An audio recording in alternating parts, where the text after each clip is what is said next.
সম্মানিত viewers, MC স্কুলের পক্ষ থেকে সকলকে অনেক অনেক শুভেচ্ছা এবং অভিনন্দন।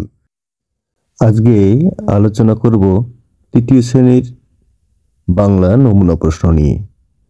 নতুন সিলেবাস 2024 সালের যে সিলেবাসটি আছে, এই সিলেবাসটি থেকেই আমরা কীরকম হবে পরীক্ষা সেটি দেখব। এখানে মানদণ্ডটি দেখতে পাচ্ছেন। একটি কবিতা লিখতে হবে, সে কবির নাম সহ 8 লাইন। এটি থাকবে হচ্ছে 10 মার্ক। সংক্ষিপ্ত প্রশ্ন 5টি উত্তর দিতে হবে, 10 মার্ক।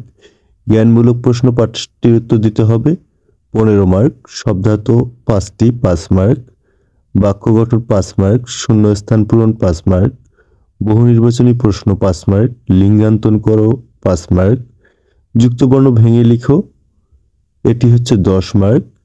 বিপরীত শব্দ 5 মার্ক। মিলকরণ 5 মার্ক এবং বিরাম চিহ্নের ব্যবহার 5 মার্ক। ফরম পূরণ 5 মার্ক এবং অনুচ্ছেদ লিখন 10 মার্ক। এই হচ্ছে আমাদের প্রশ্নের মানবন্টন। এখন আমরা দেখব কি রকম হবে আমাদের প্রশ্নটি। আমরা একটি নমুনা প্রশ্ন দেখি। নমুনা প্রশ্নটি দেখতে পাচ্ছেন, তৃতীয় শ্রেণীর নির্ধারিত বিষয় অধ্যায়সমূহ থেকে প্রশ্ন। শ্রেণী তৃতীয়, বিষয় বাংলা, পূর্ণমান 100, সময় 2 ঘন্টা 30 মিনিট। 1 নম্বরে কবি ও কবিতার নাম সহ আমার পণ কবিতার প্রথম 8 লাইন লেখো। এখানে কবি এবং কবিতার নাম সহ 8 লাইন লিখতে হবে, এটার জন্য 10 মার্ক থাকবে। এরপর 2 নম্বরে দেখো, নিচের সংক্ষিপ্ত প্রশ্নগুলোর উত্তর দাও, যে কোনো 5টি। 5টির জন্য থাকবে হচ্ছে 10 মার্ক। প্রতিটি প্রশ্নের জন্য 2 মার্ক করে থাকবে। 3 নম্বর, রচনামূলক প্রশ্নের উত্তর দাও, যে কোনো 3টি। প্রতিটি প্রশ্নের জন্য 5 মার্ক, এ হচ্ছে 15 মার্ক। এখানে 5টি প্রশ্ন থাকবে, 3টি প্রশ্নের উত্তর দিতে হবে।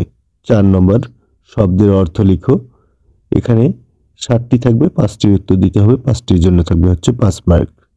5 নম্বর হচ্ছে নিচের শব্দগুলো দিয়ে বাক্য গঠন করো, যে কোনো 5টি, অর্থাৎ প্রতিটি শব্দ দিয়ে একটি করে বাক্য গঠন করতে হবে।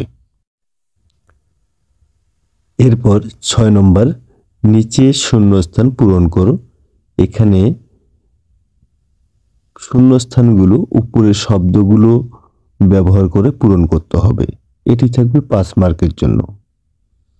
7 নম্বর হচ্ছে সঠিক উত্তর খাতায় লেখো, 5টি থাকবে, 5 মার্ক।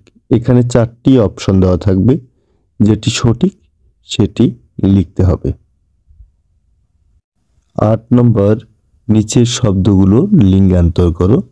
এখানে যে কোনো 5টি থাকবে, 5টির জন্য থাকবে হচ্ছে 5 মার্ক। তারপরে যুক্তবর্ণ 5টির উত্তর দিতে হবে, প্রতিটি প্রশ্নের জন্য হচ্ছে 2 মার্ক, অর্থাৎ ভেঙে লেখা এবং শব্দ গঠন করতে হবে, এ হচ্ছে 10 মার্ক।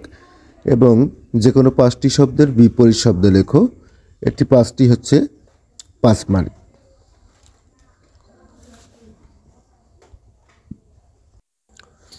এরপর হচ্ছে 11 নম্বর, বাম দিক থেকে ডান দিক মিল করো আর কি, ডান বাম মিল করো। এখানে ডান বাম উল্টো হয়ে গেছে আর কি, যাই হোক বাম দিকের সাথে ডান দিক মিল করতে হবে, এটি হচ্ছে 5টি 5 মার্ক।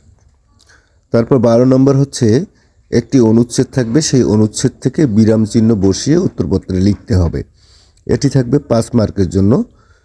এরপর একটি ছক দেওয়া থাকবে, সেই ছকটি পূরণ করতে হবে। এখানে ফর্ম পূরণ যেটা আর কি, এখানে দেখতে পাচ্ছেন এরকম একটি ফর্ম থাকবে, যেটা পূরণ করতে হবে।